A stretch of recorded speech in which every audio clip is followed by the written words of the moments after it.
A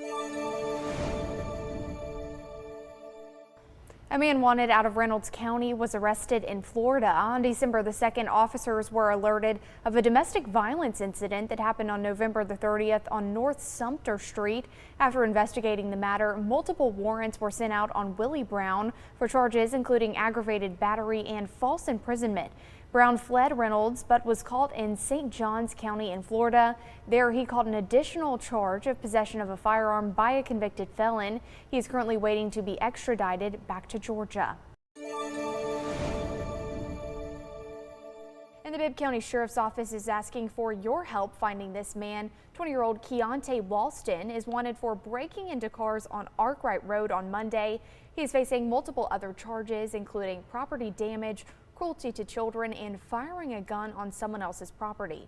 Walston is a black male between 5'8" and 5'11" tall and weighs about 150 pounds. Anyone with any information on where Walston is should call the Sheriff's Office or Macon Regional Crime Stoppers.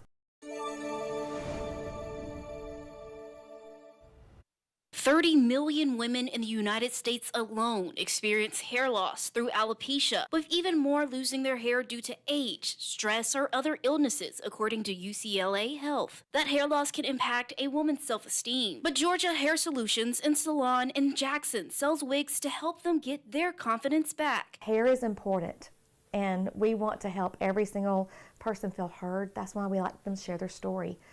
It's very important that they get to share their story and be heard and felt loved. They're anxious, they're scared. Owner Diana Cohen says she knows the feeling of hair loss firsthand. I'm just a lady with alopecia. This is me. And I started losing my hair after I had kids, and it just got thinner and thinner. She started her wig studio in 2017 in her bathroom with one mission in mind. I knew I couldn't be the only one who's praying for hair. And I realized that there's so many ladies out there who need hair and need that confidence. Since then, the business has expanded to 2 other states. Thousands of women have traveled across the country to Jackson to be fitted for a wig, like Susan Tolson from Texas. This is going to be so easy. Her husband Brad drove her 11 hours for the wig fitting to help reunite her spark. I saw her feel less than what she is, the person she is. But this is not like night and day.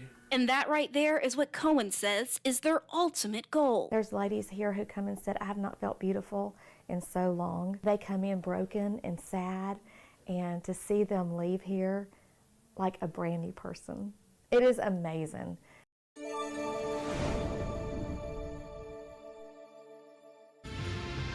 Now to your local headlines. Mercer University is now searching for a new head football coach.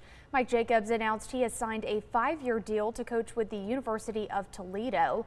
This comes just 4 days after the Orange and Black lost 47-0 against South Dakota. The team went 20-6 under Jacobs across his 2 years, winning back-to-back Southern Conference titles. Jacobs also received the honor of Coach of the Year during his time in Middle Georgia. Mercer now enters an off-season full of questions, from who leads the program to which players will stay. Junior running back C.J. Miller, receivers Adonis McDaniel and Kendall Harris are just a few names who have announced they will be available to transfer. There's no word yet for star freshman quarterback Braden Atkinson and the SoCon's Defensive Player of the Year, sophomore defensive end Andrew Zock. Despite the loss, Jacobs said Saturday's loss cannot define the whole season. There was a definitive fork in this road really early in the season where it could have gone one of 2 ways, and these guys came to work every day, and they've been in playoff mindset since week 3, basically, right? And you saw a team come together, you saw a team rally around a bunch of young kids. You know, we had 14 surgeries this year, so we never really talk about it because, again, we're not into making any kind of excuses, but the ability for the next man to step up all year has been something that's been I'm really proud of this group for. And, you know, at some point that stuff catches up with you a little bit, and that's kind of where we're at right now. The university says it plans to conduct a national search to find its new head coach. It's unclear how many of Jacobs' assistant coaches will join him in his move.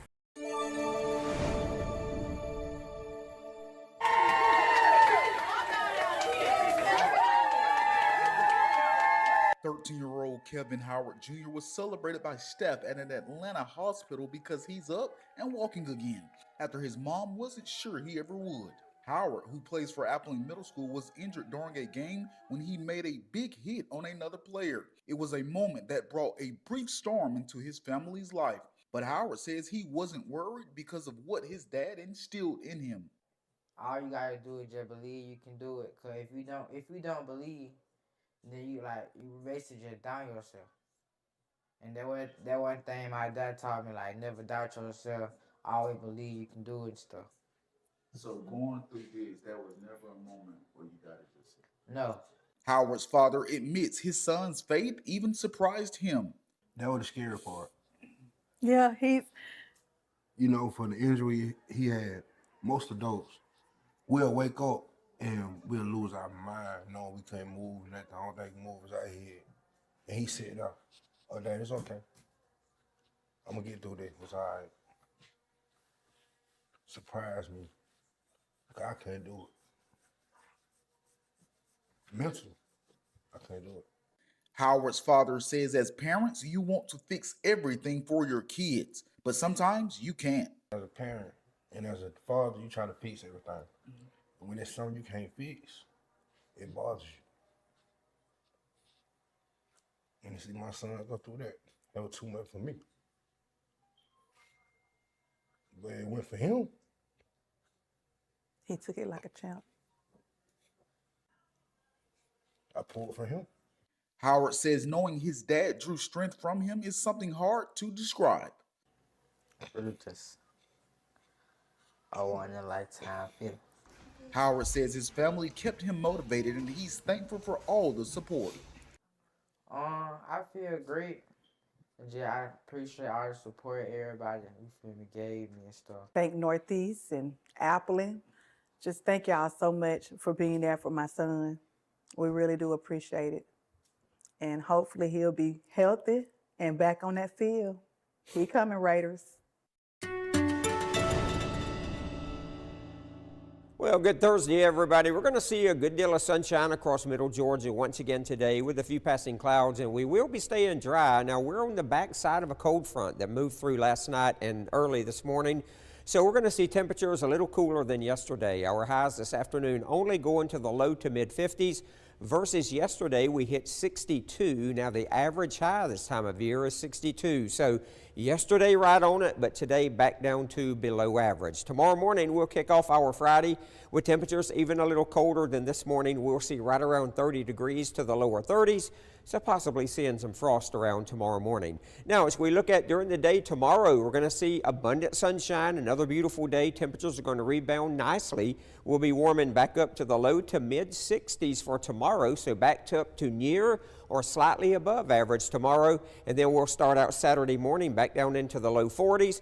During the day on Saturday, we're watching another approaching cold front, so we could see some clouds beginning to move in during the afternoon hours.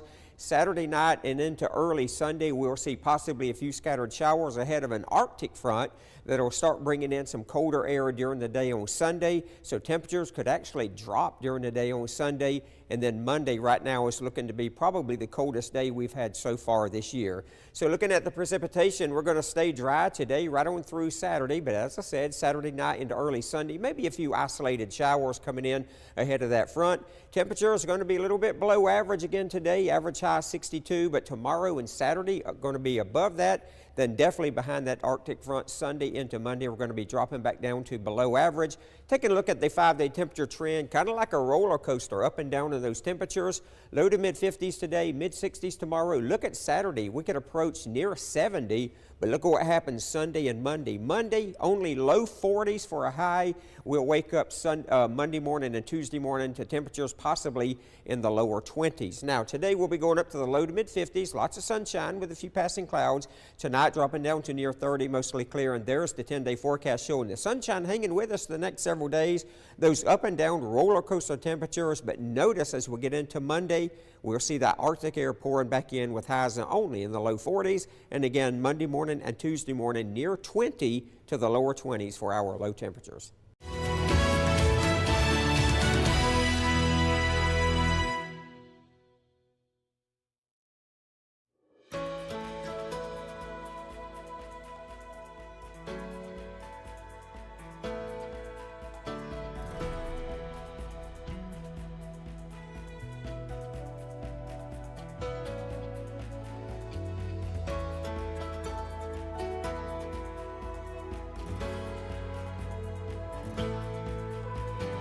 Light it.